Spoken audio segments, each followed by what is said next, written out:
At the Christmas party, elite women were eyeing the wealthy bachelor, but he only had eyes for the poor waitress, and what he did next left everyone speechless. Before we start the story, leave in the comments what city you're watching from. And the end, don't forget to rate the story from 0 to 10. Enjoy the story, everyone. The Alpine Lodge Hotel was the kind of place where rich people came to pretend they liked snow. It sat in the heart of Aspen, Colorado, had chandeliers worth more than cars, and was exactly 3 days away from the most exclusive Christmas gala in the country. Hannah Brooks didn't care about any of that. What mattered was that her supervisor had gone to the bathroom 15 minutes ago. The reception phone wouldn't stop blinking, and she was alone at the desk trying to look like a competent professional. Trying was the key word. "You can do this," she whispered to herself, straightening her posture. "You're capable. You're trained. You read at least 30 pages of the 200-page manual. She did the math in her head, 15%. 15% is almost passing in some schools in some countries." The phone rang. Hannah jumped so high she almost knocked over the pen holder. "Just the phone," she breathed, hand on her chest. "It's just the phone, Hannah. Phones ring. That's what they do. It's not an attack. Nobody's attacking you. Answer the phone." She answered, Alpine Lodge Hotel. "Good afternoon. This is Hannah. How may I help you?" "Hannah, it's Mrs. Martinez. I'm going to be a bit longer. Problem with the second-floor bathroom. Can you hold down the reception desk?" "Of course," Hannah replied with a confidence she didn't feel one bit. "No problem. Everything's under control. 100% under control. Take all the time you need. It's just 10 more minutes." "Perfect. 10 minutes. Easy. Go solve that bathroom problem. Bathrooms are important. People need bathrooms." Silence on the other end of the line. "Hannah." "Yes?" "Stop talking." "Yes, ma'am." The call ended. Hannah put the phone on the hook and let out all the air from her lungs. 10 minutes, she repeated. "Just 10 minutes. What can happen in 10 minutes? Nothing. Absolutely nothing. You just need to stand here, smiling, and not mess anything up. You can go 10 minutes without messing up. You've gone 10 minutes without messing up before. Probably. Maybe. At least once in your life." That's when a black car pulled up at the hotel entrance. Hannah froze. It was an expensive car. The kind of car that didn't make noise when it started. The kind of car that cost more than everything she'd ever owned in her life combined, including her childhood stuffed animal collection. The car door opened. "Don't come in," Hannah muttered, looking at the revolving door. "Please don't come in. Go to another hotel. This hotel is bad. Terrible. It has problems with the second-floor bathroom. You don't want to stay here. Go away. For the love of God, go away." The revolving door started to move. "He's coming in." Hannah straightened her posture so fast her spine made a noise. "Okay. No panique. You're a professional. Smile. Posture. Competence. You're the picture of competence. You radiate competence."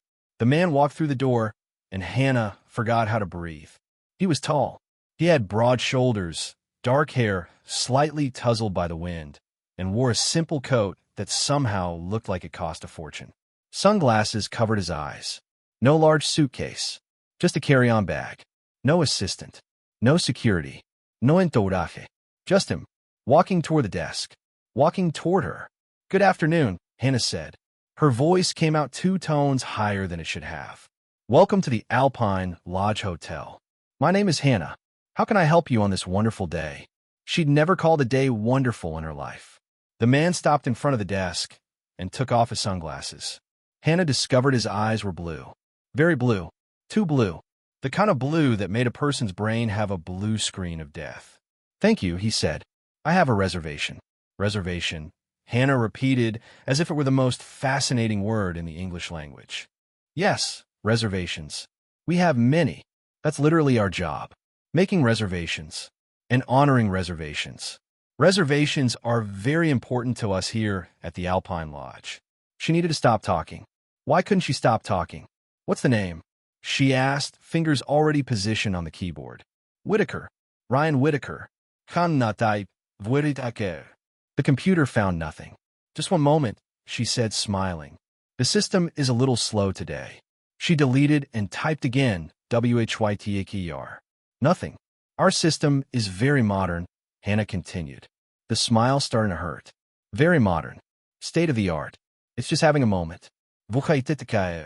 Nothing. The man watched, silent, waiting. Hannah felt a drop of sweat run down her temple. Whitaker is with a W, right? She asked. Right? And it's W-H-I? One T. Just one T. She had put two. Of course, Hannah said, as if she'd known that all along. That's exactly what I was typing. Just wanted to confirm. For security. Security is very important to us here at the Alpine Lodge. She deleted everything and typed it correctly. The reservation appeared. Hannah almost cried with relief. Found it, she exclaimed. Mr. Redecker, your reservation is right here. Silence. The man blinked. Whitaker, he corrected. Hannah's blood ran cold. What? You said Redecker. It's Whitaker, with an H. I said Redecker. You did. Are you sure? Pretty sure. Hannah wanted to die. Right there, behind the desk, a quick and painless death would be ideal. Maybe the floor could open up and swallow her. That happened in some movies. Why couldn't it happen in real life? I'm sorry, she said, feeling her face catch fire. Whitaker, with an H, which is there in the middle. Between the W and the I know where the H goes. I took reading classes, I finished school, and everything. The corner of his mouth moved.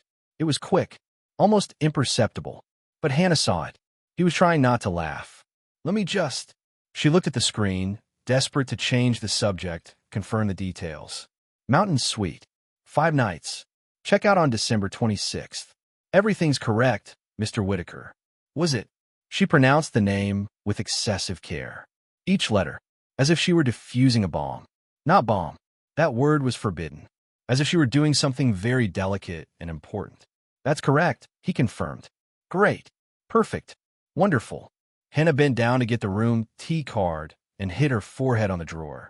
The sound echoed through the empty lobby. Ow, she said, still bent down, hand on her forehead. Are you okay? I'm fine, Hannah replied from under the desk, eyes watering. This happens all the time. It's part of the job, an occupational hazard. Hotel employees hit their heads constantly. It's on some page of the manual I didn't read. She stood up. A red mark was already forming on her forehead. The man, Ryan Whitaker, with an H, watched her with an expression she couldn't decipher. Are you sure you're okay? Absolutely. Hannah handed him the card with both hands. Here you go, Mr. Whitaker. 10th floor. Elevators to the left. Breakfast from 6 to 10. Spa in the basement. Gym on the 3rd floor. If you need anything, call the front desk and ask to speak with literally anyone except me. He took the card. Why not you? The question caught Hannah off guard. Why? What? Why should I ask to speak with anyone except you? Hannah opened her mouth, closed it, opened it again. Because I'm clearly a disaster, she offered. I spelled your name wrong 3 times, called you Rhea Taker, hit my head on the desk, and now I have a red mark on my forehead that probably looks like a 3rd eye. You deserve better service. You're paying for better service. You're paying a lot of money for better service. Mountain suites aren't cheap. I saw the price list. I almost fainted when I saw the price list. She was talking too much again. Why couldn't she stop talking? You know what? Ryan said, putting the card in his pocket. That was the most honest check-in I've ever had. Hannah blinked. Is that good? That's rare. They looked at each other for a moment. The lobby was empty. Silent. Just the low sound of background music and Hannah's heart beating too loud in her ears. Thank you, Hannah. Issei knew her name. Of course he did. She'd said it at the beginning, and it was on her name tag, the huge name tag that shone on her chest like a beacon of embarrassment. You're welcome, she replied. Mr. Whitaker, with an H which goes between the W and the I, as I already mentioned several times because I apparently don't know when to stop talking. His smile appeared again, this time more visible, more real. It's just Ryan, he said. What? My name. You can call me Ryan. Mr. Whitaker makes me feel like my father. And my father wears Argyle sweaters and collects stamps. I haven't reached that level yet. Hannah let out a laugh. A real laugh. Unexpected. The kind of laugh that escaped before you could hold it back. And then she realized she'd just laughed in a guest's face. Sorry, she said quickly. That was very unprofessional. I shouldn't laugh. Employees don't laugh. It's probably in the other 170 pages of the manual I didn't read. I'll stop laughing now. There. Stopped. This is my not laughing face. She made a serious expression. It lasted approximately 2 seconds before the corner of her mouth started to twitch. Ryan shook his head, clearly amused. Have a good afternoon, Hannah. You too, Mr. Wee. Ryan. Ryan. Just Ryan. No Mr. No Whitaker. No H. I mean with an H. But without saying the H. You understand. I understand. He picked up his carry-on bag and walked toward the elevators. Hannah watched him go. Only when he got in the elevator and the doors closed did she allow herself to breathe. What was that? She whispered, hands on her face. What just happened? You hit your head on the desk. You called in Redecker. You laughed in his face. You mentioned the price list. Who mentions price lists? What kind of professional mentions price lists? The phone rang. Hannah jumped again. Stop scaring me, she said to the phone. She answered, Alpine Lodge Hotel, Hannah speaking. Hannah, I'm coming up. It was Mrs. Martinez. Did anything happen? No, nothing. Absolutely nothing. Just a completely normal check-in. No incidents. 0 incidents. No foreheads were harmed in the process. Pause. What forehead? No forehead. I said no incidents. You said forehead. I said incident. Hannah? I clearly heard the word forehead. The connection is bad. I think it's cutting out. You're going through a tunnel. Bye. Hannah hung up and then rested her forehead, the sore, marked, humiliated forehead on the cold desk. You're a disaster, she murmured against the marble. A complete and total disaster. If there were an award for disasters, you'd win. Every year, unanimously, they'd have to create a special category just for you. Hannah Brooks, excellence in professional embarrassment. The back door opened. Mrs. Martinez came in, adjusting her glasses. Hannah, why do you have your head on the desk? Hannah stood up so fast she got dizzy. I was cleaning with my forehead. It's a new technique. Very efficient. I saw it on the internet. Mrs. Martinez stared at her for a long moment. The kind of look that said, I know you're lying, but I don't have the energy for this right now. Who checked in while I was gone? Just one guest. A man. Normal. Ordinary. Nothing special. Just a regular guy with an expensive car and a nice coat and very blue eyes. Hannah paused. Not that I noticed his eyes. I don't notice guests' eyes. That would be weird and unprofessional and probably illegal in some state. Mrs. Martinez narrowed her eyes. What was the name? Whitaker. Ryan Whitaker, with an H. Mrs. Martinez's face lost all color. Ryan Whitaker? The Ryan Whitaker? Hannah frowned. Is there more than one? Hannah. Mrs. Martinez approached the desk. Ryan Whitaker is the CEO of Whitaker Industries, one of the biggest technology companies in the country. He's in all the business magazines, all the billionaire lists. He's one of the richest and most famous men in the United States. The floor seemed to disappear from under Hannah's feet. Billionaire? Billionaire. With a B. With a capital B. Hannah held onto the desk to keep from falling. I called a billionaire right ticker. You called him what? And hit my head on the desk. You did what? And talked about the price list. Hannah? And laughed in his face. Mrs. Martinez took off her glasses and rubbed her eyes. My God, I didn't know. Hannah said, her voice rising. He didn't look like a billionaire. I mean, he looked like one, but I thought he was just a regular rich person. A millionaire at most. How was I supposed to know he was a billionaire? Billionaires should come with a label. A warning. Something that says, caution, obscene amount of money. Hannah? He said it was the most honest check-in he'd ever had. Is that good or bad? I don't know if that's good or bad. He smiled, but maybe it was a pity smile. A poor disaster of an employee smile. My God, what if he complains? What if I lose my internship? I need this internship. I have bills. I have rent. I have a plant collection that depends on me to survive. Okay, most of them are already dead, but that's beside the point. Hannah? Mrs. Martinez held her shoulders. Breathe. Hannah breathed. He said you were honest? He did. And he smiled? He smiled. Then it's probably fine. Mrs. Martinez let go of her shoulders. Now go to the stockroom, organize the towels, stay away from the lobby, and for the love of God, don't talk to any more guests today. Yes, ma'am. Hannah walked toward the back door, but before leaving, she stopped. Mrs. Martinez? What? He really is handsome up close. Hannah, I'm going. She went through the door and disappeared into the employee hallway. Mrs. Martinez shook her head and muttered something about this generation and professionalism. On the 10th floor of the Alpine Lodge Hotel, Ryan Whitaker entered his suite and closed the door. The room was enormous. King-size bed, fireplace burning, panoramic view of the snow-covered mountains, a bottle of champagne waiting in the ice bucket, imported chocolates on the pillow. All the luxury money could buy, and absolutely no one to share it with. Ryan dropped his bag on the floor and went to the window. Aspen glowed below. Christmas lights blinked on the streets. People walked hand in hand through the snow. Couples, families, groups of friends. He was alone. As always, he had come to Aspen to escape. Escape from meetings that never ended. From women who knew his net worth before they knew his name. From calculated smiles and rehearsed conversations. From a world where no one looked at him without seeing dollar signs. He expected to find more of the same here. Employees trained to flatter, guests trying to get close. The same loneliness as always, just with snow in the background. Instead, he found an intern who had spelled his name wrong 3 times. A girl who hid her head on the desk and pretended it was normal.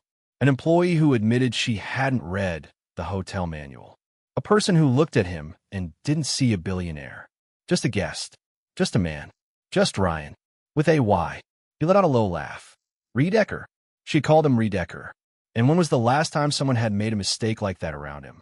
When was the last time someone had been so completely, absolutely, disastrously honest? Ryan couldn't remember. He moved away from the window and looked at the empty room. The loneliness was still there. Still weighed heavy. Still made the silence seem too loud. But for the first time in a long time, he felt something else. Curiosity. About a nervous intern who talked to herself. An intern named Hannah. The next morning, Hannah dropped a gallon of milk on the employee kitchen floor. It wasn't her fault, technically. It was Ryan Whitaker's fault, who had just walked into the hotel restaurant at the exact moment she was passing through the service door, carrying the gallon. Don't look, she whispered to herself, gripping the container. Don't look, don't look, don't look. She looked. He was sitting alone at a table near the window. Morning light on his face, dark. Blue shirt, hair still slightly damp. The gallon slipped.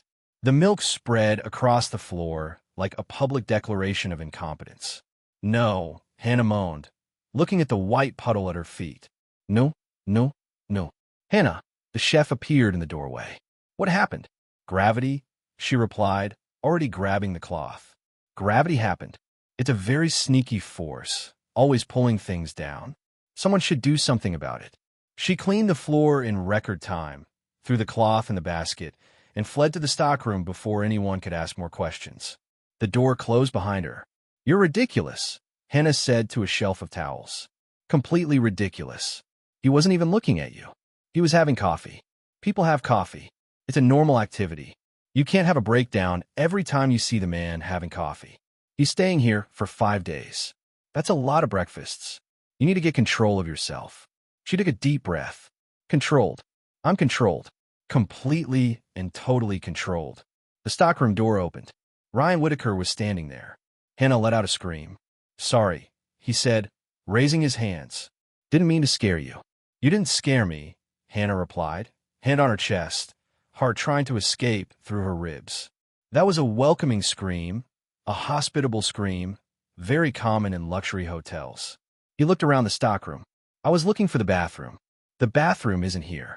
I realize that. This is the stockroom. Also realize that. It has towels. I can see that. Silence. Hannah wished the floor would swallow her, or that the towels would come to life and smother her. Anything would be better than standing there not knowing what to do with her own hands. The bathroom is at the end of the hall, she managed to say. To the right, door with a sign. The sign has a picture of a person. You'll recognize it. People usually recognize people. Thank you, Ryan said. But he didn't move. You were talking to yourself, he observed. Hannah's face caught fire. No. I mean, yes. I was rehearsing a speech about towels for a presentation. Very important about the softness of towels and the absorption. Towels absorb things. It's fascinating if you stop to think about it. Do you always lie this badly? The question caught Hannah off guard. What? Your lies, Ryan said, and there was a gleam in his eyes she couldn't identify. They're terrible. You know that, right? Hannah opened her mouth, closed it, opened it again. I'm aware that lying isn't my strong suit, yes. What's your strong suit? Honestly, talking to myself and dropping things. He laughed. A real laugh. Short but real.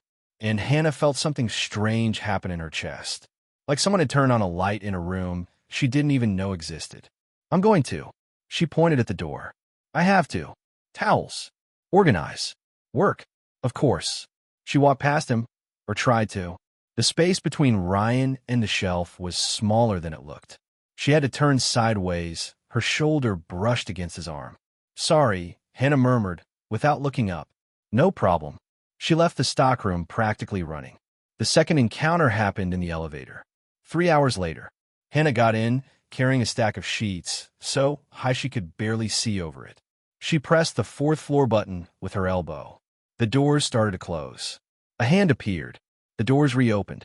Ryan got in. Hi again, he said. Hannah froze behind the stack of sheets. Hi. Want help with that? No. Everything's under control. I carry sheets all the time. I'm practically a sheet athlete. If there were sheet Olympics, I'd be a... She lost her balance. Medalist. The stack wobbled dangerously. Ryan held the top before everything collapsed. Thank you, Hannah said, her voice muffled by the fabric. You're welcome. The elevator went up in silence. Hannah couldn't see his face. She just felt his presence. The warmth, the smell of something expensive she couldn't identify. You work a lot, Ryan observed. I need to pay rent. Don't you have family to help? The question was simple, normal, but something in. Hannah's voice changed when she answered. Just me. Silence. The elevator stopped on the fourth floor. The doors opened. This is mine, Hannah said, stepping out with a stack of sheets. Bye. Have a good day. See you later. Any of those options. The doors started to close. Hannah. She turned. Ryan was holding the doors open. Me too, he said. He said, just me. The doors closed. The third encounter was in the service hallway at 11 at night. Hannah was returning from an extra shift, feet aching, hair escaping from her bun. She turned a corner and ran right into Ryan, who apparently also couldn't sleep. We need to stop meeting like this, she said before she could stop herself. He smiled. Do we? No. Yes. Hannah sighed. Why are you in the service hallway at 11 at night? Couldn't sleep. The room is too quiet. Too quiet to sleep. Too quiet to think. She understood. Somehow she understood. The ski storage in the basement has a leak, Hannah offered. Makes a dripping sound all night long. It's not exactly music, but it's not silence. It's not silence. They looked at each other in the empty hallway. Good night, Hannah, Ryan said softly. Good night, Ryan. He turned and walked toward the elevator. Hannah watched him go, and when he disappeared from view, she leaned against the wall and let out all the air from her lungs. What's happening? She asked the ceiling. What's happening to you, Hannah Brooks? The ceiling didn't answer, but her heart knew.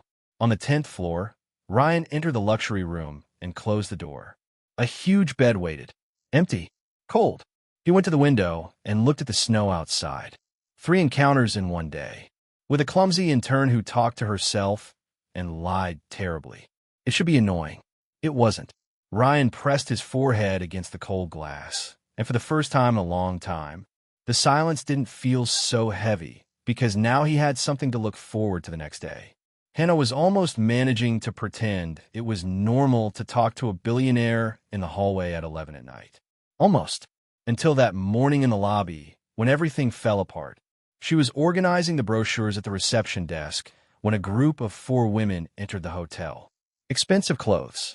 Purses that cost as much as cars. The kind of people Hannah saw every day in Aspen.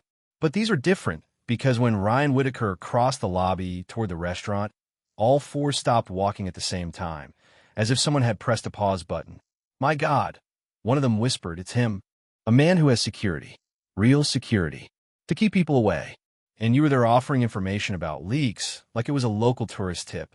She paced back and forth. If there were sheet Olympics, I'd be a medalist. Medalist, Hannah. You talked about sheet Olympics to a man who appears in economics magazines. Economics, not gossip, not celebrities. Economics. Serious people read about him. People in suits. She stopped and stared at a mop bucket. And last night, in the hallway, she covered her face. You were there. Hair messy, sweaty from the extra shift, talking about leaks with a billionaire who probably has a castle somewhere. A castle, Hannah, with towers, and you offered a ski storage room with a leak. The bucket didn't respond. Mrs. Martinez warned you, she continued. On the first day, she said billionaire. She said magazines. She said with a capital B. And what did you think? That it didn't matter? That you could keep treating him like a normal person? She slid down the wall until she was sitting on the floor.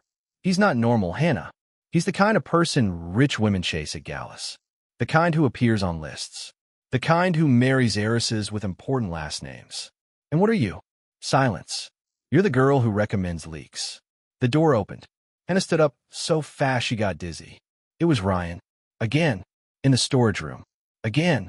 You really have a talent for finding this place, Hannah said, her voice coming out strange. He didn't smile. You're avoiding me. I'm not. At breakfast, you left through the kitchen when you saw me. I work in the kitchen. You work at the reception desk. Sometimes I help in the kitchen. You were carrying a pineapple like a shield. Hannah closed her eyes. Okay, I was avoiding you. Why? The question hung in the air. Hannah opened her eyes and looked at him. At the man who was worth $8 billion and was standing in a storage room asking why an intern was running away from him. Because I didn't know, she said. I mean, I knew. Mrs. Martinez told me, but I didn't understand. I thought being a billionaire was just having a lot of money. I didn't know it meant security and magazines and women stopping in their tracks when you walk by. Ryan stayed silent. I saw it today, Hannah continued in the lobby. For women. The way they talked about you, like you were. She searched for the word a prize, an achievement, something that people like me shouldn't even look at. Hannah, and I kept thinking about everything I said, redecker, sheets, leaks. She let out a humorless laugh. You must think I'm a joke. I think you're the only honest person I've met in years. Hannah blinked. What? You call me redecker? Ryan said, taking a step toward her, and hit your head on the desk. And told me I deserved better service than yours, and recommended a leak to help me sleep. Those are arguments against me. They're arguments in favor. You took another step. Everyone I know knows exactly who I am.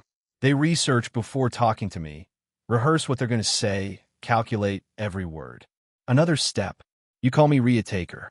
You already mentioned that, because it's the most real thing anyone's done around me in years. Hannah couldn't breathe. He was too close now. Too close for her to pretend she didn't feel the warmth. Too close to ignore the blue eyes. I'm not from your world, she whispered. So what? So what? You're a billionaire. I'm an intern who talks to herself. I know. That doesn't bother you? Ryan smiled. That small smile she had learned to recognize. That's the only thing that doesn't bother me. Hannah's heart was beating so hard she was certain he could hear it. She started. The storage room door burst open. A woman walked in, dark hair, red dress, smile that didn't reach her eyes, and she looked from Ryan to Hannah with an expression that made the air in the storage room freeze. And that type of woman had just declared war. Vanessa Clark wore a perfume that probably cost more than Hannah's rent. It was the kind of detail you noticed when the woman was standing in front of you, looking at you as if she were evaluating a particularly uninteresting insect. Ryan, Vanessa repeated, completely ignoring Hannah's existence. I called your room 3 times. Your assistant said you were in the hotel, but nobody knew where, and now I find you here. She looked around the storage room, as if the shelves of towels were personally offensive. Vanessa, Ryan said, and his voice had lost all the warmth of the past few minutes. What are you doing in Aspen? The same thing as you, darling, the Christmas gala. She smiled. Your mother invited me personally, said it would be a great opportunity for us to reconnect. Hannah saw Ryan stiffen. My mother didn't have that right. She's your mother. She has every right. Vanessa's smile was unshakable, the kind of smile people practiced in front of the mirror until it looked natural. Well, Hannah said, taking a step toward the door. I'm just going to go.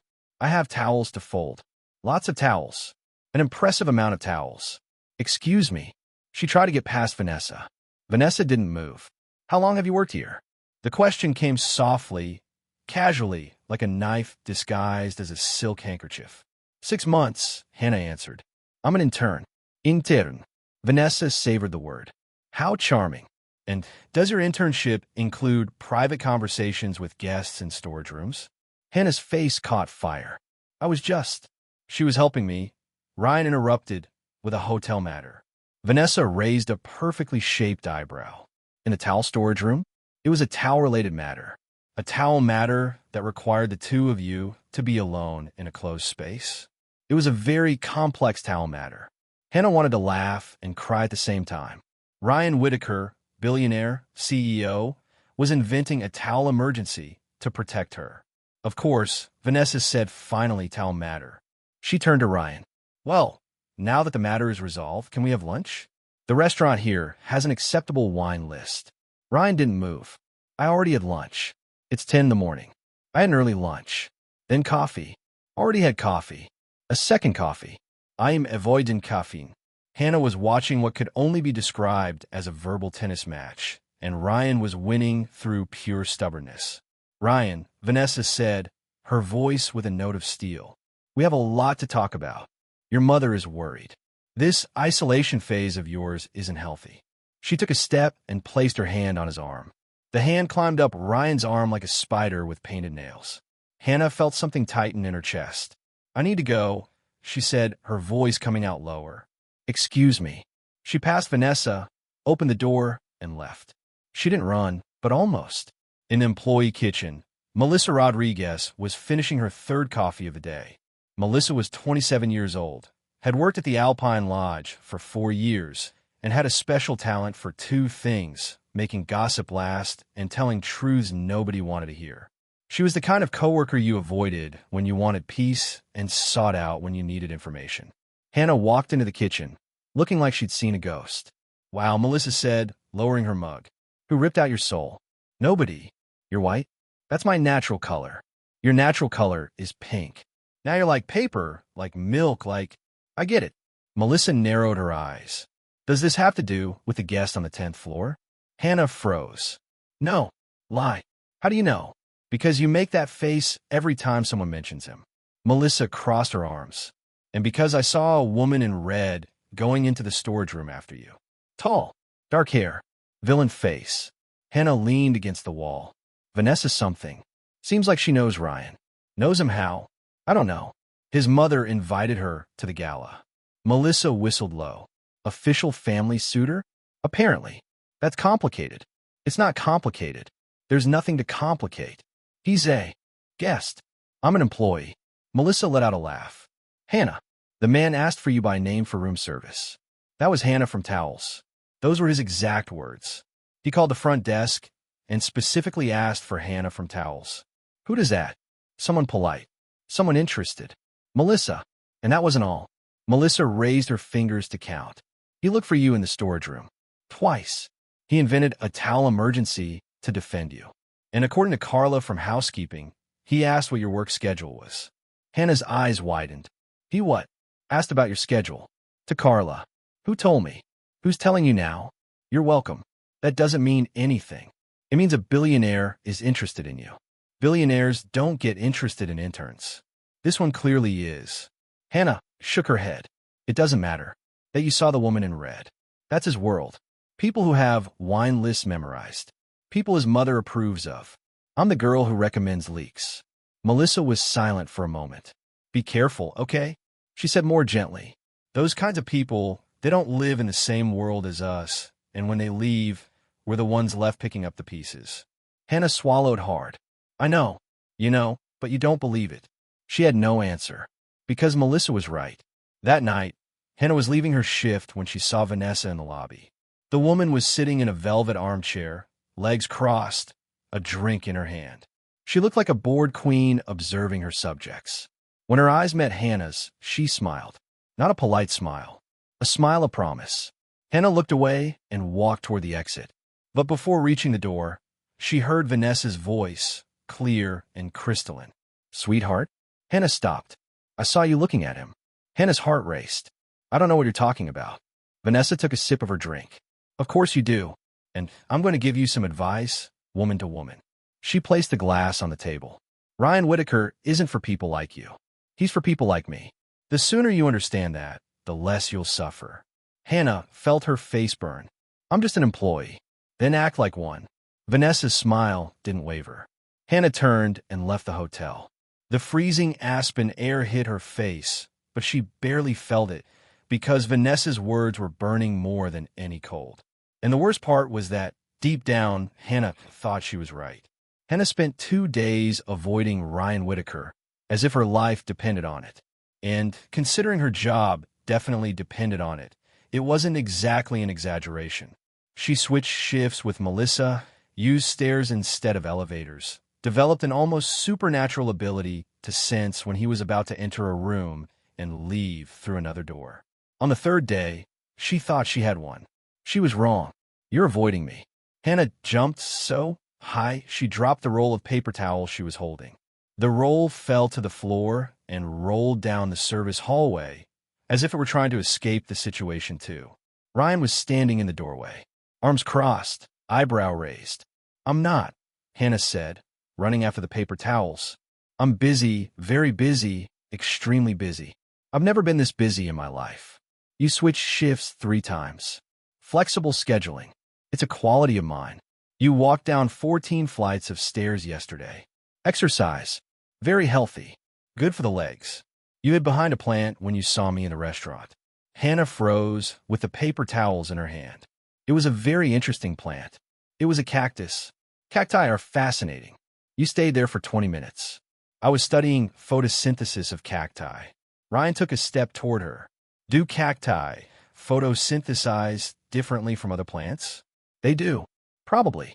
I'm not a biologist. Then why were you studying it? Because... Hannah closed her eyes. Okay, I was avoiding you. Happy? Not particularly. She opened her eyes. Ryan was closer now. Close enough for her to see he hadn't slept well. Slight dark circles. Hair less neat than usual. Why? He asked. What did I do? Nothing. Hannah, you didn't do anything. Then, why are you running from me? The question hung in the air. Hannah looked at the paper towels in her hands, at the empty hallway, at anywhere that wasn't his blue eyes. Because you're you, she finally said. And I'm me. That doesn't make sense. It makes perfect sense. Explain. Ryan? Explain. She let the air out of her lungs. You're a billionaire. You appear in magazines. You have a beautiful woman chasing you around the hotel. A woman your mother approves of. A woman who wears perfume that costs more than my car. You have a car? No. But if I did, her perfume would cost more. The corner of his mouth moved. Continue. The point is, Hannah said, ignoring the urge to smile, that you're from one world and I'm from another. Literally. You live in penthouses. I share an apartment with a girl who collects porcelain cats. You dine at restaurants with stars. I eat instant noodles watching reruns of old shows. I like instant noodles. You're lying. I am. They're terrible. But I'd eat them if you were eating them too. Hannah felt her heart do something strange. That's not fair. What's not fair? You being like this. Like what? Like this, she gestured vaguely, saying things that make it seem like this could. She couldn't finish the sentence. Ryan took another step. Like this could what? Work, Hannah whispered. Like this could work. Silence. They were in the service hallway. Beige walls. Fluorescent light. Smell of cleaning products. The least romantic place in the universe. And yet, Hannah had never felt her heart beat so hard. What if it could? Ryan asked quietly. It can't. Why not? Because real life doesn't work that way. How do you know? Because I live in it. In real life. Where interns don't end up with billionaires. Where the girl from the storage room doesn't get the prince. Where I'm not a prince. You're worse. You're a prince who seems normal. He laughed. A real laugh. Though, the kind that escaped before you could hold it back. Is that an insult? It's an observation. It's a very specific observation. I have many specific observations about you. Like what? Hannah bit her lip. Like, you tilt your head when you're confused. Like a child. You scratch your eyebrow when you're thinking. You smile more with your eyes than with your mouth. And you stand in service hallways talking to interns when you should be doing billionaire things. Ryan looked at her in a way that made her want to run and stay at the same time. You noticed all that? I notice a lot of things. It's a problem. My brain doesn't shut off. That's not a problem. It is when the things you notice are impossible. He reached out his hand, slowly, as if he were afraid of scaring her. His fingers brushed against hers. Hannah held her breath. "What if I told you," Ryan rumored, "that you're the least impossible thing I've found in years?" She couldn't think, couldn't breathe, couldn't do anything but look into those blue eyes and feel the warmth of his fingers against hers. "Ryan?" The hallway door burst open with a bang. They both jumped back as if they'd received an electric shock. Melissa appeared, chewing gum, completely oblivious to the moment she had just destroyed. "Hannah, Mrs. Martinez is looking for you. Something about organizing tomorrow's gala." "Tomorrow?" Hannah blinked. "The gala is tomorrow?" "Yes. Why did you forget?" Hannah had forgotten. Completely. She looked at Ryan. He looked at her. "I have to go," she said. "I know. This," she pointed to the space between them. "This can't." "I know." But the way he said it didn't sound like agreement. It sounded like a promise. Hannah turned and followed Melissa down the hallway. She didn't look back, but she felt his gaze the entire way. And when she turned the corner, she allowed herself to lean against the wall and let out her breath. "Are you okay?" Melissa asked. "No. What happened back there?" Hannah looked at her own hand. She could still feel the ghost of his touch. "I think I'm having feelings," she said. "Feelings. Feelings. For a billionaire." In the service hallway, Melissa whistled. "Girl, you're in trouble." Hannah rested her head against the wall. "I know. Tomorrow was the gala, and she had a feeling everything was about to change. The Alpine Lodge Hotel had transformed into something that looked like it came out of a movie about people who were too rich." Hannah was standing at the entrance to the ballroom, tray in hand, mouth open, trying to process the absurd amount of luxury in front of her. Crystal chandeliers the size of small cars, tables decorated with flowers that had probably been imported from another continent, a Christmas tree so tall it needed an industrial ladder to put the star on top, and everywhere people dressed as if money were a competition, and everyone was trying to win. "Close your mouth," Melissa whispered beside her. "You look like a tourist. I am a tourist in this world. I'm a complete tourist. You're a waitress with a tray who should be circulating." Right. Hannah straightened her posture. "Waitress tray. Circulate. I can do this." She took the first step and almost tripped over her own foot. "For the love of God." Melissa grabbed her elbow. "What's wrong with you?" "Nervousness. It's a medical condition. It affects my legs." "Nervousness isn't a medical condition." "It should be. I should have a note. Someone should give me a note." Melissa rolled her eyes and disappeared into the crowd with her own tray. Hannah took a deep breath. "You can do this," she murmured to the champagne glasses. "We can do this. It's just walking, smiling, offering drinks, not dropping anything, not looking at anyone specific, especially not looking at blue-eyed billionaires who keep touching your hand in service hallways." She started walking, swerved around an elderly couple, went around a table, offered champagne to a woman in a gold dress who took the glass without even looking at her. Normal, expected. Waitresses were invisible in this world. It was better that way. Hannah kept circulating. Crowded ballroom, orchestra music, polite laughter. The smell of expensive perfumes mixed with the aroma of food she could never afford. And then she saw him. Ryan was on the other side of the ballroom. Black tuxedo, hair slicked back, standing in the center of a group of people who were clearly competing for his attention. Vanessa was beside him. Red dress, hand possessively resting on his arm. Victory smile. Hannah felt her stomach sink. This was it. This was his world. Shiny people in shiny clothes having conversations about shiny things, and he was at the center of it all, exactly where he belonged. She was just a waitress with a tray. Champagne? Hannah turned. A man about 60 years old was looking at her expectantly. "Oh, yes, of course." She extended the tray. "Champagne? That's what I have. On the tray, which is mine. I mean the hotel's. I'm just holding it." The man took a glass with a confused expression and walked away. "Stop talking." Hannah whispered to herself. "Stop talking. Stop talking. Stop talking." She kept walking. Another lap around the ballroom. More glasses distributed. More smiles ignored. And at some point, without meaning to, without planning, she looked toward the center of the ballroom again. Ryan was looking directly at her. The world seemed to stop. Not literally, of course. The orchestra kept playing. People kept talking. Vanessa kept smiling beside him as if she owned the man. But for 1 second, a single second, there were only the two of them, he in his world, she in hers, and an entire ballroom of impossibilities between them.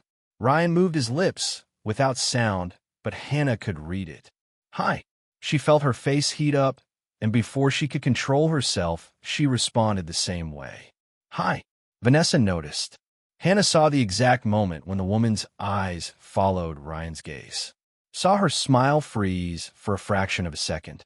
Saw her hand squeeze his arm harder, and then Vanessa turned and looked directly at Hannah. The smile returned, but it was different now. It was the smile of someone who had just identified a problem and was planning to eliminate it. Hannah looked away.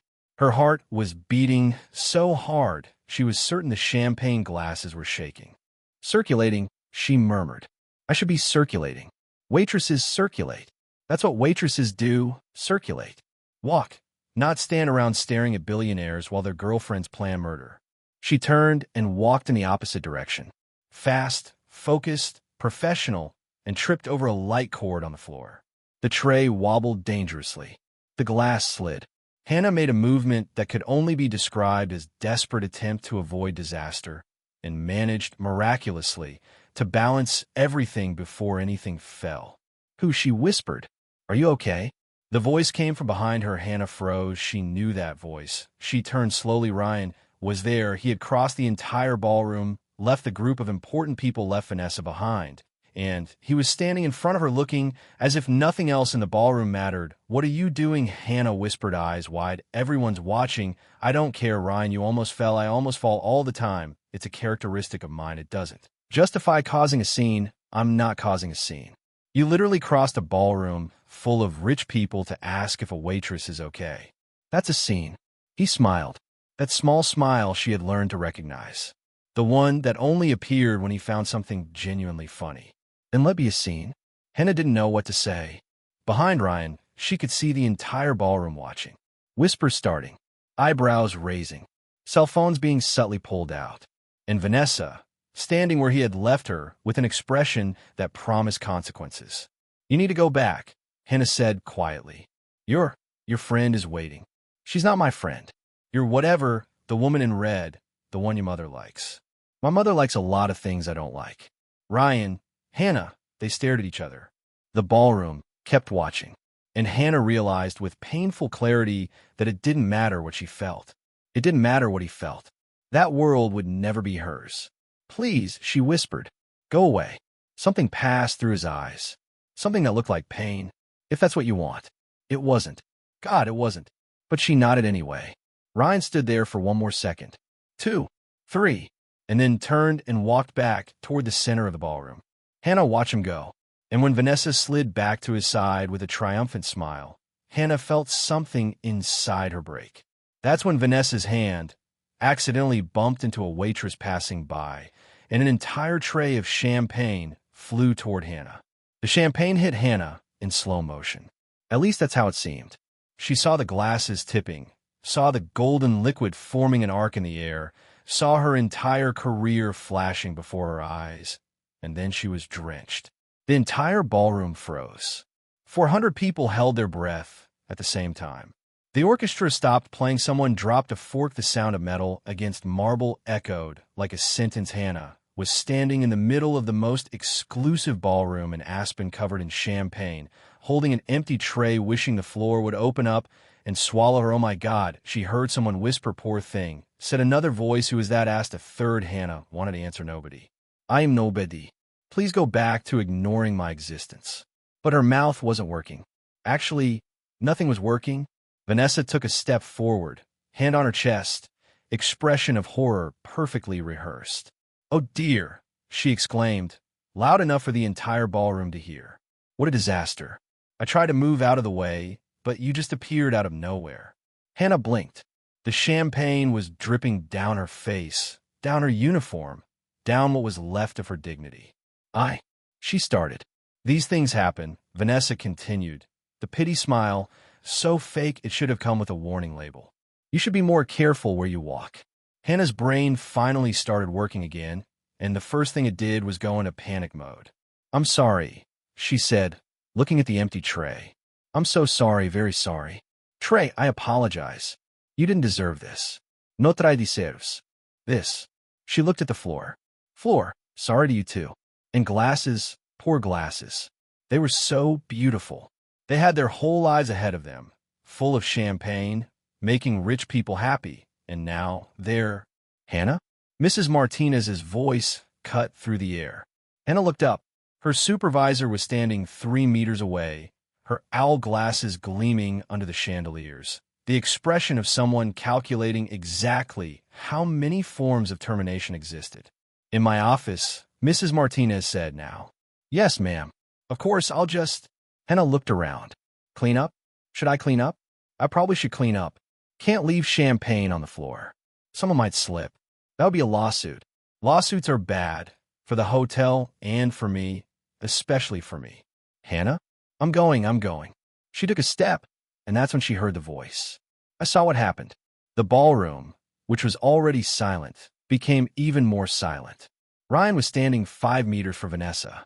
The expression on his face was something Hannah had never seen before. Calm, controlled, and absolutely ice cold. "Ryan," Vanessa began, the smile faltering for the first time. "Darling, it was an accident." The girl simply— "I saw," he repeated. "I was watching. I saw your elbow. I saw the movement. I saw everything."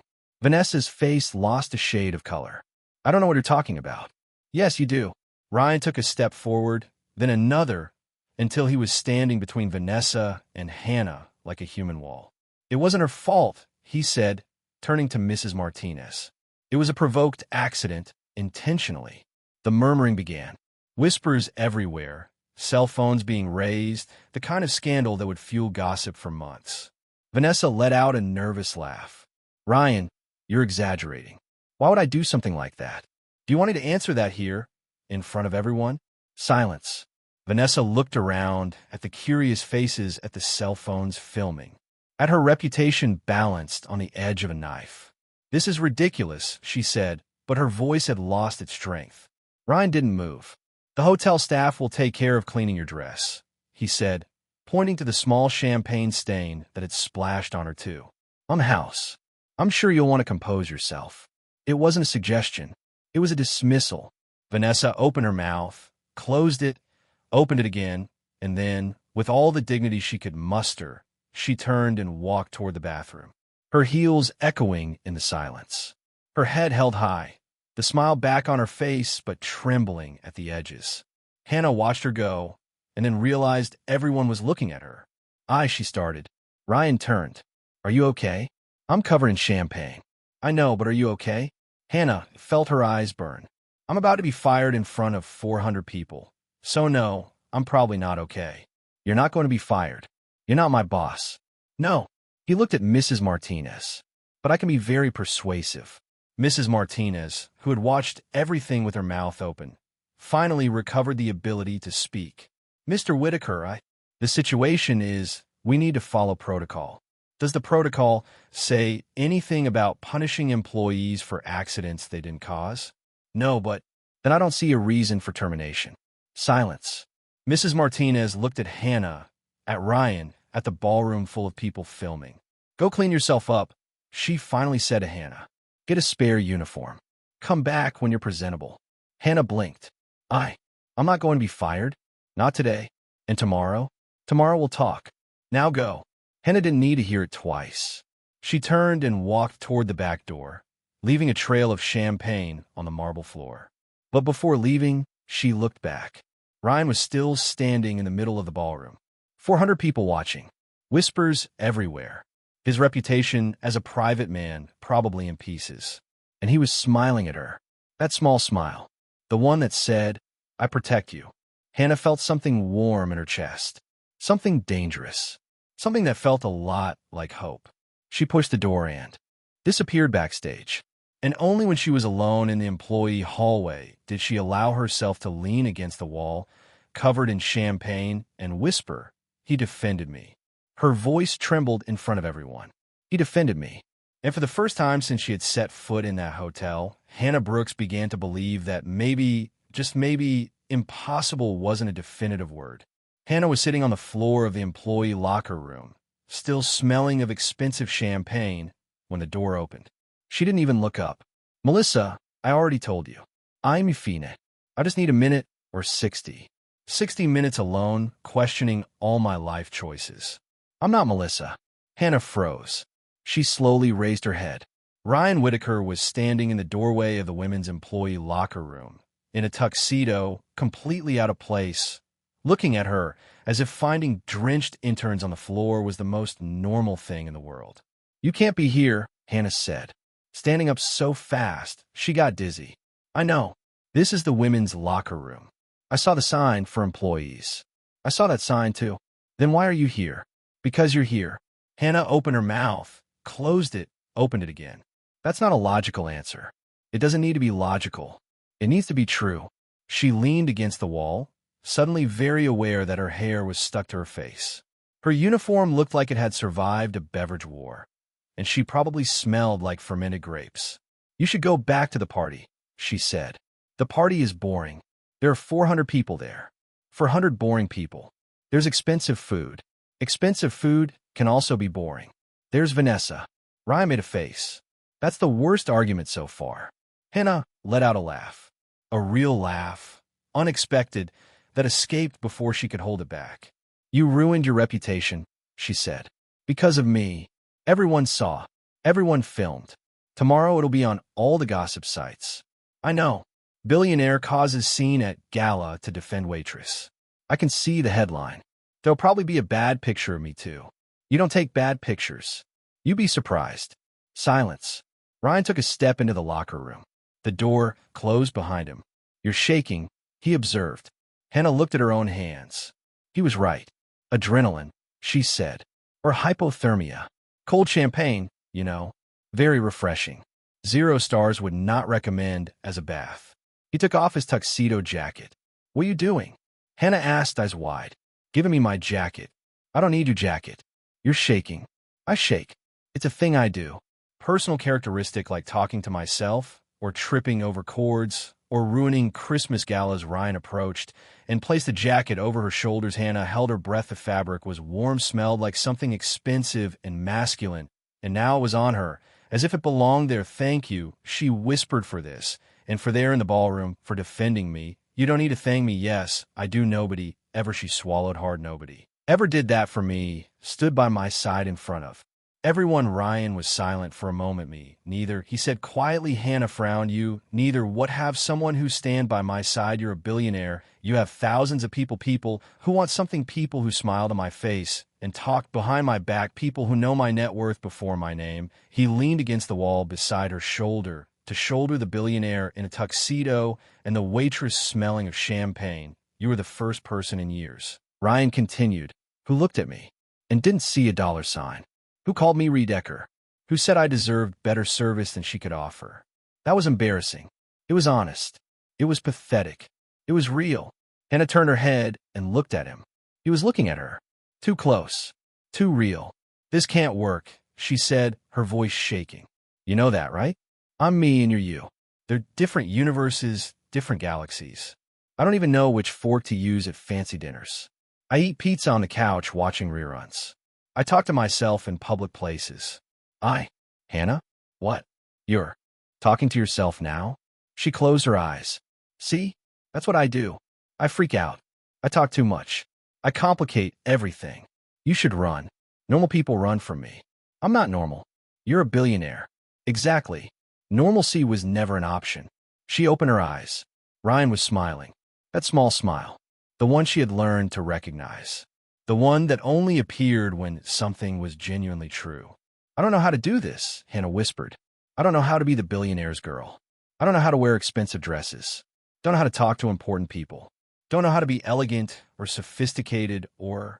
I don't want elegant." "What do you want then?" "You." The word hung in the air. Simple. Direct. Impossible. "You've known me for 5 days," Hannah said. "Long enough." "Long enough for what?" "To know you're the first real thing I've found in years." Hannah felt her eyes burn. "This is crazy." "Probably. People will talk. Let them talk. Vanessa will try to destroy me. I won't let her. Your mother will hate me.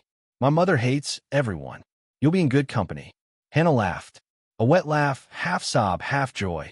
You're impossible, she said. So are you. That's not a compliment. Yes, it is. Silence. Ryan raised his hand, slowly, as if asking permission. His fingers touched her face, pushed away a strand of hair, stuck to her cheek. Hannah stopped breathing. Can I kiss you? He asked quietly. I'm covered in champagne. That's not what I asked, and my hair looks like a disaster. That's not it either, and I'll probably say something embarrassing afterward. You definitely will. And you still want to? Still. Hannah looked at him, at the blue eyes, at the small smile. At the man who had crossed a ballroom, ruined his reputation, and invaded a women's locker room just to find her. Yes, she whispered.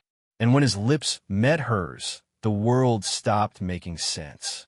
But for the first time, Hannah didn't care. Because there, in the employee locker room, smelling of champagne and wearing a billionaire's jacket, she finally felt exactly where she should be. In the next 3 days, Hannah Brooks became an expert at lying badly. Where were you? Melissa asked on Tuesday morning, when Hannah showed up in the kitchen with snow in her hair and a suspicious smile. Walking. At 6 in the morning? I like fresh air. You hate waking up early. People change, Melissa. In 3 days, it was a quick change. Melissa narrowed her eyes, but let it go. On Wednesday, it was worse. Why are you smiling at your phone? Melissa appeared out of nowhere behind her. Hannah almost dropped the phone in the sink. Nothing. Got video. Very funny. You know how cats are. Doing cat things. Hilarious. You don't like cats. Yes, I do. You said cats look at you like they're planning your murder. I was being dramatic. You were being honest. Hannah put her phone in her pocket with enough force to almost tear it. I need to go. Towels. Lots of towels. And she left practically running. The truth was that the phone had a message from Ryan. Ski storage, 15 minutes, bring coffee. That's how it worked now. Short messages, quick meetings, stolen moments between shifts. That morning, Hannah went down to the basement with 2 cups of coffee smuggled from the kitchen, her heart beating as if she were committing a federal crime. Ryan was already there, sitting on a pile of yoga mats, looking completely out of place in the middle of dusty ski equipment. You're late, he said. You're sitting on yoga mats. It was either these or the skis. The skis seemed uncomfortable. Hannah sat next to him and handed him the coffee. This is ridiculous, she said. I agree. We're hiding in a storage room. Yes, you're a billionaire. You could be anywhere in the world. I could. And you're in a basement that smells like mold. But with you, Hannah tried not to smile, failed miserably. Is that a pickup line? Was it bad? It was terrible. I'll get better. Please don't. He laughed. That low laugh she had learned to love in the past few days. It was easy with him. Easier than it should be. Conversations flowed. Silences weren't awkward. He didn't expect her to be different from what she was, and that terrified her. Hey, Ryan said, noticing the change in her face. Where did you go? Nowhere. Lie. How do you know? You scrunch your nose when you lie. Hannah covered her nose instinctively. I don't scrunch. You're scrunching now. This is nose stalking, its observation of noses of your nose. Specifically, she rolled her eyes, but felt things warm in her chest, the fact that he paid attention, that he noticed little things, that he cared. It was dangerous. It was very dangerous. She started and stopped. I'm afraid of what if getting used to it. Ryan was silent to this. Hannah continued, pointing to the space between them, to you, to coffee, in storage rooms, and secret messages, and feeling like maybe this is real. It is real. But for how long? The question hung in the air. Ryan put his coffee on the floor and turned to face her. You think I'm going to leave? You're going to leave. Tomorrow is your last day. You'll go back to your life, your companies, your meetings, and I'll stay here folding towels and pretending this didn't happen. Who says you're staying? Hannah blinked. What? Who says you're staying here? I work here. There are other jobs. In other places. Exactly. Ryan, are you suggesting that I'm suggesting we talk about options. No pressure. No expectations. Just options. Hannah opened her mouth to respond. That's when they heard footsteps. They both froze. The footsteps approached, stopped on the other side of the door. A female voice said something inaudible. Hannah held her breath. Ryan placed his hand over hers. A silent gesture of calm down. We're in this together. The footsteps moved away. They exhaled at the same time. That was intense. I was going to say terrifying. That works too. Hannah looked at their hands, still intertwined. We look like two teenagers hiding. Technically, we are hiding. You're CEO. CEOs hide sometimes too. In ski storage rooms, when a company is good, she smiled. Couldn't help it. You're impossible. You already said that. I'll keep saying it until you believe it. Ryan leaned in and kissed her forehead. I have a video conference in 20 minutes, he said. But tonight, after your shift, meet me in the back garden. It's snowing. I know. It'll be freezing. I know. Why the garden? He smiled. Surprise. Hannah groaned. I hate surprises. You like this one. How do you know? Because I know you. It's been 5 days. Long enough. She shook her head, but was smiling. Okay. Back garden. After my shift perfect, he stood up, straightened his coat, and walked to the door. Ryan, he turned. Thank you, Hannah said, for all of this. I haven't done anything yet. Yes, you have. You made me believe that maybe it's worth the risk. Something passed through his eyes, something warm, something that looked a lot like love. It is, he said. I promise it is. And he left. Hannah sat in the storage room for 5 more minutes, smiling like an idiot, her heart full of something she couldn't name. That's when her phone buzzed. It wasn't Ryan. It was an unknown number. The message had only a photo of Ryan entering the ski storage room. And underneath, 3 words that made Hannah's blood run cold. I know everything. The message had been from Vanessa. Obviously, Hannah found that out 2 hours later, when the entire hotel seemed to know something she didn't. Whispers in the hallways. Strange looks in the kitchen. Melissa appeared with an expression that mixed pity and alarm. What's happening? Hannah asked. You didn't see? See what? Melissa showed her phone. It was a post on a gossip social media page. A photo of Ryan entering the storage room, another one of them leaving, smiling, and a caption that made Hannah's stomach turn. Billionaire CEO Ryan Whitaker caught in secret meetings with hotel employee. Sources say the ambitious waitress already had her eye on him before his arrival. Gold digger or true love? Gold digger, Hannah repeated, her voice empty. They think I know it's not true, Melissa said quickly. Anyone who knows you knows that. But the people who don't know me will believe what they want. Hannah felt the floor disappear. I need to talk to him. Hannah, wait. But she was already walking. She crossed the kitchen, went up the service stairs, reached the 10th floor with her heart racing, and knocked on Ryan's suite door. He opened it, and the expression on his face made her stop. It wasn't exactly anger. It was something worse. It was doubt. You saw, Hannah said. I saw. It's not true. I know. Then why are you looking at me like that? Ryan ran his hand through his hair, a gesture of frustration she had never seen in him. My PR team called. The story is spreading. They're saying you gave interviews, that you sold details about me. What? Hannah felt the air leave her lungs. I never. Ryan, I would never do that. I know. Then why does it seem like you don't believe me? Because there are quotes. He finally raised his voice. There are quotes with things only you would know. About the ski storage room. About the leak. About me not being able to sleep because of the silence. Hannah froze. I never told anyone that. Then how do they know? I don't know. Maybe someone heard. Maybe Vanessa. Vanessa wasn't in the storage room. But she sent the message. She took the photo. Ryan, she's behind this. Do you have proof? Hannah opened her mouth. Closed it. She didn't. The message was from an unknown number. The photo could have been taken by anyone. And the quotes. The quotes were her words. Things she had said. Things that could have been heard by any employee passing through the hallway. I didn't do this, she said, her voice breaking. You know me. You know who I am. I thought I did. The sentence hit Hannah like a punch. Thought. Ryan closed his eyes for a second. I'm not saying you did it. I'm saying I don't know what's true anymore. My whole life, Hannah, people approach me wanting something, always. And I thought you were different. I'm different. Then prove it to me. How? Tears started flowing. How do I prove I didn't do something I didn't do? You want me to take a lie detector test? Take an oath? Do a ritual dance? He didn't laugh. Normally he would have laughed. And the fact that he didn't laugh said everything. I need time, Ryan said, to think, to figure this out. Time. Just a few days. Days when you'll be looking at me and wondering if I'm a scammer. That's not it. That's exactly it. Silence. Hannah wiped her tears forcefully, anger mixed with pain. You know what's funny? She said, her voice shaking. I warned you. At the beginning, I said this wasn't going to work.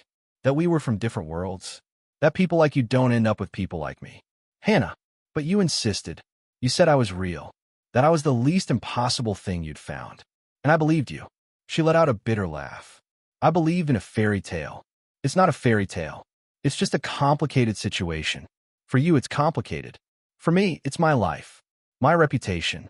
My job. Your job is safe. I talk to management. I don't want you to talk to management. Hannah exploded. I don't want you to solve my problems. I want you to believe me. The sentence echoed in the room. Ryan stayed silent, and Hannah understood. He couldn't. Not completely. Not after a lifetime of being deceived by people who wanted something from him. The doubt was planted, and doubt was enough to destroy everything. I'm leaving, she said, her voice empty now. Hannah, don't. Not from the hotel. From Aspen. From all of this. You don't need to. Yes, I do. She walked to the door. I'm not staying in a place where people think I'm a gold digger. I'm not staying with someone who her voice failed who needs proof to believe me. Give me a week. I'll find out who did this.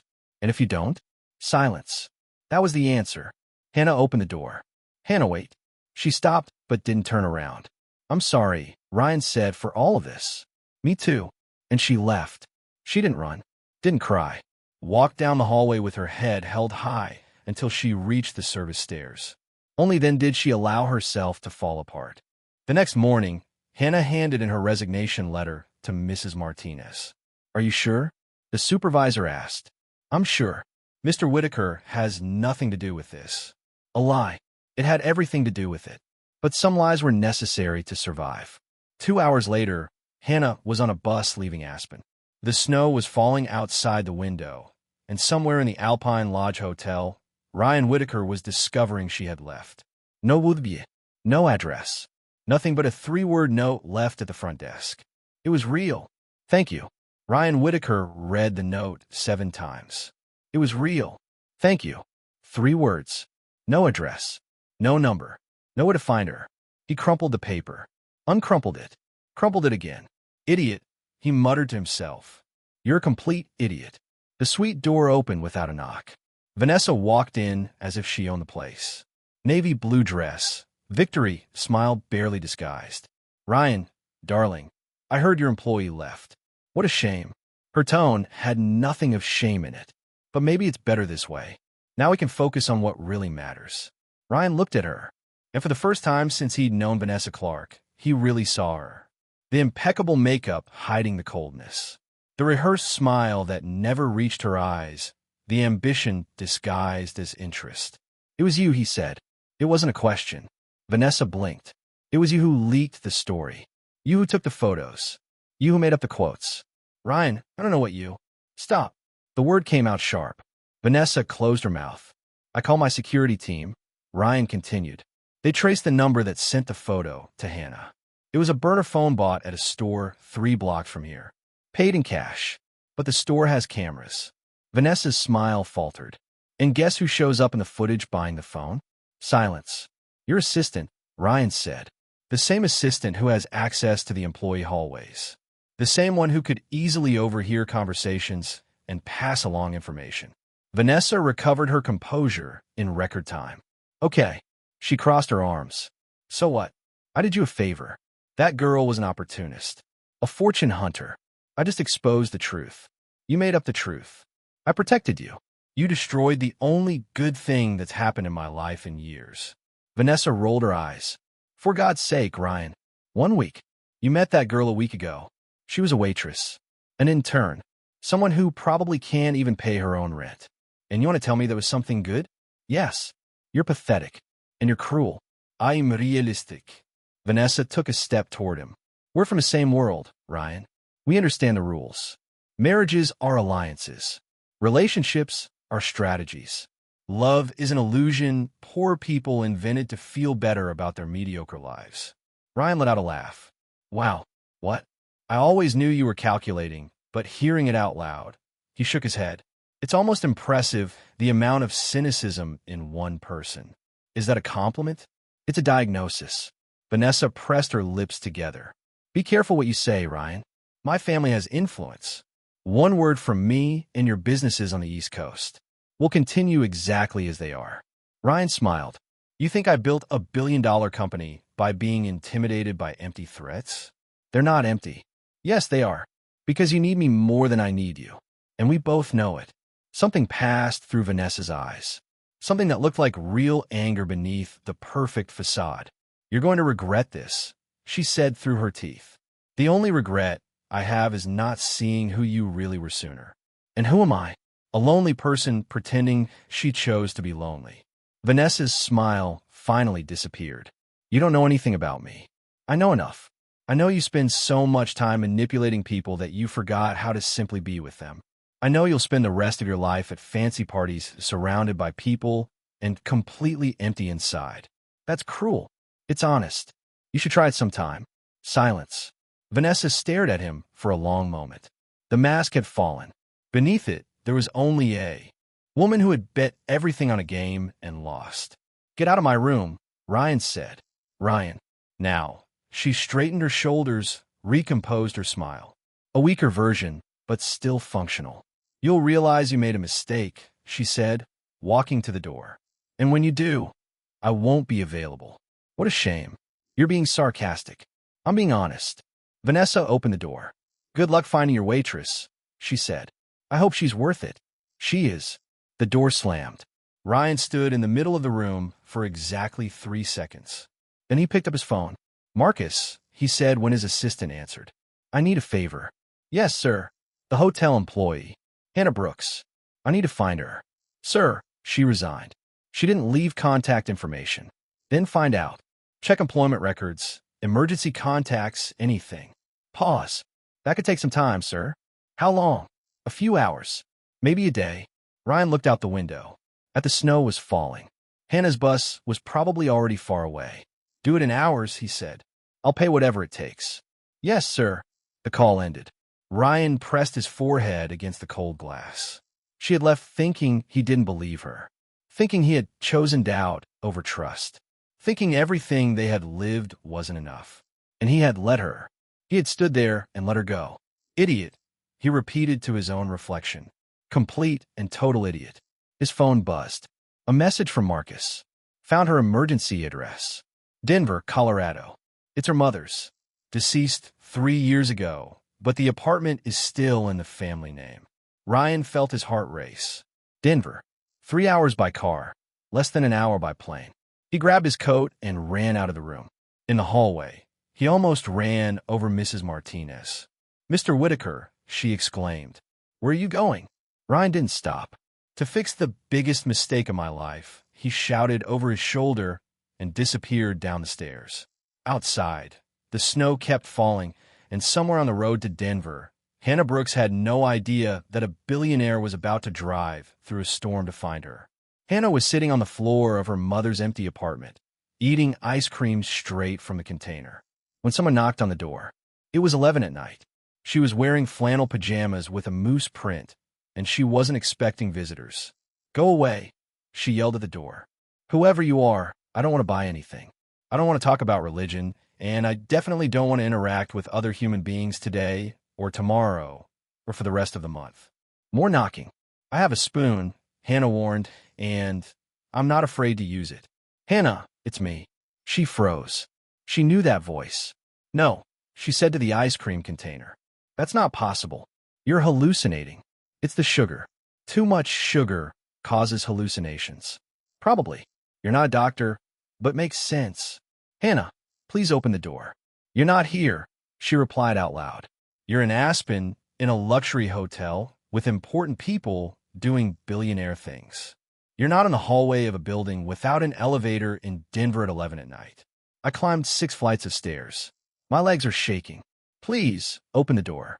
Hannah looked at her own reflection in the dark window glass. Messy hair, eyes swollen from crying. Chocolate ice cream stains on her moose pajamas. I can't open the door, she said. Why not? Because I look horrible. I don't care. Inletting mo se poyamas. I like moose. I have ice cream on my face. What flavor? Chocolate. My favorite. Hannah let out a laugh that was half sob, half joy. You're impossible. You've said that before. And it's still true. Silence from the other side of the door. Hannah. Ryan's voice came softer now. I came to apologize. I know you don't want to see me. I know I mess everything up, but I couldn't. Pause. I couldn't leave things like this. Not without telling you I was wrong. Completely, totally, stupidly wrong. Hannah pressed her forehead against the door. You should have believed me. I know. You looked at me like I could be a liar.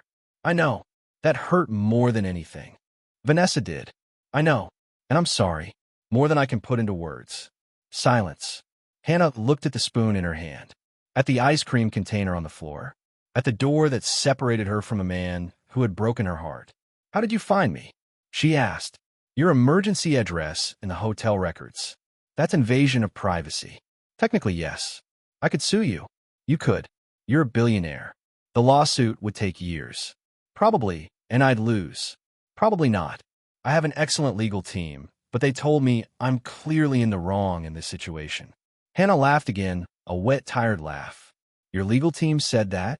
Word for word. My chief lawyer said, and I quote, Mr. Whitaker, with all due respect, you're an idiot. He's right. I know. More silence. Hannah looked at the door, at the doorknob, at the decision in front of her. If I open this door, she said slowly, you can't laugh at my pajamas. I won't laugh, and you can't comment about the ice cream. No comments. And if you came here just to feel better about yourself, and then leave, I swear I'll throw this container at your head. Fair enough. Hannah took a deep breath and opened the door. Ryan was standing in the hallway, coat covered in snow, hair messy, deep dark circles. He looked like he'd driven for hours through a storm. Because he had. Hi, he said. Hi, she replied. They looked at each other for a moment.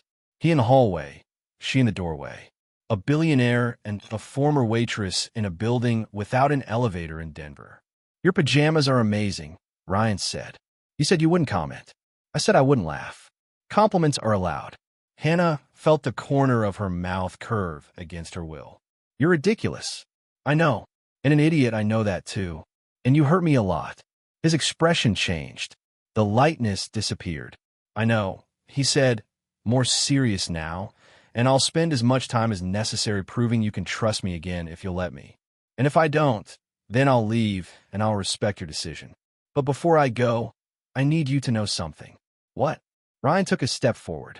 I found out the truth. About everything. Vanessa confessed. The photo, the quotes, the whole story. She set it up because she was jealous. Because she saw I was looking at you in a way I never looked at her. Hannah swallowed hard. And what did you do? I sent her away, cut any relationship with her family, and gave an exclusive interview telling the truth about what happened. You gave an interview? To clear your name. The story should come out tomorrow with a formal retraction and a public apology. Hannah blinked. You did that for me? I do much more. Silence. The snow kept falling outside the hallway window. The wind whistled through the old building. And Hannah Brooks, in moose pajamas with a broken heart, looked at the man who had driven through a storm to find her. Come in, she finally said. It's cold in the hallway. Ryan came in. The apartment was small, almost empty, boxes stacked in the corners, furniture covered with sheets. The only sign of life was the ice cream container melting on the floor. Sorry about the mess, Hannah said. I wasn't expecting anyone. It's perfect. It's a disaster. It's honest. You and this obsession with honesty. It's my only quality. You're also handsome. Ryan smiled. Is that a compliment? It's an objective observation. It doesn't mean anything. Of course not. Stop smiling. I can't. Hannah rolled her eyes, but felt something warm spreading through her chest. Something that felt a lot like hope. What happens now? She asked. Whatever you want to happen. That's not an answer. It's the only one I have. Because I'm not going to pressure you. I'm not going to ask you to go back to Aspen if you don't want to. I'm not going to ask you to be part of my world if you're not ready.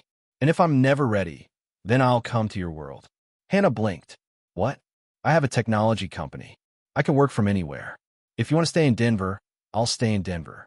If you want to go somewhere else, I'll go somewhere else. What matters isn't where, it's who with. You're serious.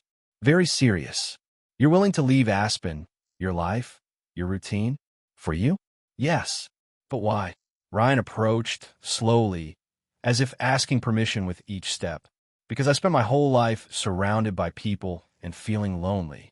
And in 1 week with you, I felt more accompanied than in 32 years. Because you call me Redecker and hit your head on the desk and recommended a leak to help me sleep.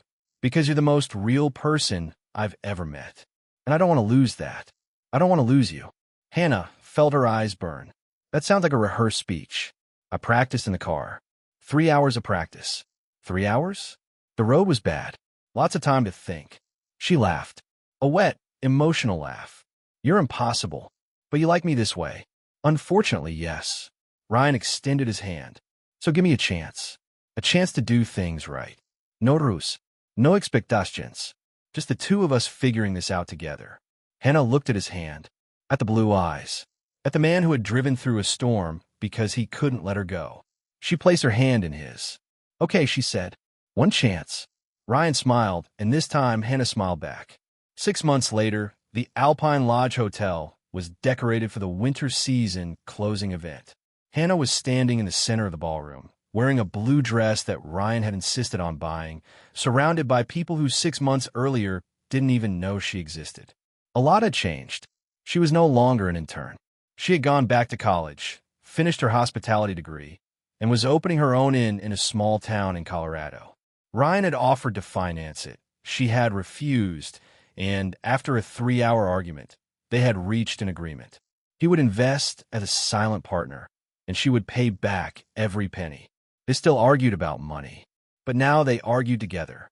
As a couple, a real public official couple. Their story had come out in the press. Billionaire finds true love with former waitress was the most repeated headline. Hannah had hated it at first. Later, she had learned to ignore it. What mattered was what they had, not what others said. You're talking to yourself again. Hannah jumped. Ryan was behind her, smiling. I wasn't, she said. Your lips were moving. I was singing mentally with my lips. That doesn't make sense. Yes, it does. It's an advanced technique. You don't know it. He laughed and put his arm around her waist. Are you nervous? Why would I be nervous? You're in a ballroom full of rich people who used to ignore you. I'm not nervous. I am strategically anxious. What does that mean? It means I'm nervous, but for a good reason. Ryan kissed her forehead. You look beautiful, and you belong here as much as anyone in this ballroom. You're only saying that because you love me. I'm saying it because it's true. Hannah looked around at the shiny ballroom, at the elegant people, at Mrs. Martinez, who now greeted her with a genuine smile, at Melissa, who had come as a special guest and was shamelessly flirting with an investor at the bar. A lot had changed, but some things remained. Hey, Ryan said, turning her to face him. I need to ask you something. Now. Hannah frowned. You're acting weird. Why are you acting weird? I'm not acting weird. You're sweating. It's hot in here. We're in Colorado in December with snow outside. Ryan took a deep breath. Okay, I'm a little nervous. Why he didn't answer. Instead, he knelt down in the middle of the ballroom in front of all those people. Hannah lost the ability to breathe. What are you doing? She whispered. What does it look like? It looks like you're kneeling. Correct observation. In the middle of a ballroom full of people. Also correct. Ryan, people are watching. Let them watch. The entire ballroom had gone silent. All conversation stopped. All eyes turned to the couple in the center of the ballroom. Ryan took a small box out of his pocket. Ryan, Hannah said, her voice shaking. Hannah Brooks, he began. You're the most clumsy, talkative, awkward, and completely wonderful person I've ever met. You call me Redecker. You hit your head on a desk. You recommended a leak as therapy for insomnia. And somehow, in the midst of all that, you made me feel like I finally found my place in the world. Hannah's eyes were overflowing. Are you crying? Ryan asked. No, it's allergies. Allergies to what? To marriage proposals in public places. He laughed. She laughed and cried at the same time. Hannah Brooks, Ryan continued. Will you marry me? Silence. The entire ballroom held its breath. Hannah looked at the man kneeling in front of her, at the ring in the box, at the future being offered. She started, stopped. I need to talk to myself first, she said. Ryan blinked. Now, you know I process important things this way. In front of 200 people. I work better under pressure. She turned slightly and murmured to herself. Okay, Hannah, a billionaire is proposing to you. In the same hotel where you spilled champagne on that witch. In front of everyone who ignored you. This is real. This is happening. What are you going to say? Obviously, yes. Why are you hesitating? You're not hesitating. You're processing. It's different. He's waiting. Everyone's waiting. Just say it. She turned back. Yes, she said. Ryan smiled. Yes? Yes, but with one condition. What? You never doubt me again. Never again. And you let me pay for half the wedding. We'll negotiate later. Ryan? Hannah? She rolled her eyes. Okay. Yes. Completely, totally, absolutely yes. Ryan put the ring on her finger. The ballroom erupted in applause, but Hannah barely heard it, because Ryan was standing now, holding her face with both hands, looking at her, as if she were the only person in the world. I love you, he said. I love you too, she replied, even though you're impossible. Especially because I'm impossible. That too. And when he kissed her, there in the center of the ballroom, surrounded by applause and snow falling outside, Hannah Brooks finally understood. She was no longer invisible. She never would be again, because she had found someone who saw her, really saw her. And that was worth more than all the billions in the world. What did you think of Hannah and Ryan's story? Do you think Hannah should have forgiven Ryan so quickly? Leave your opinion in the comments. On a scale of 0 to 10, what score would you give this story? Don't forget to subscribe to the channel and turn on notifications to receive more moving stories like this one. See you in the next one.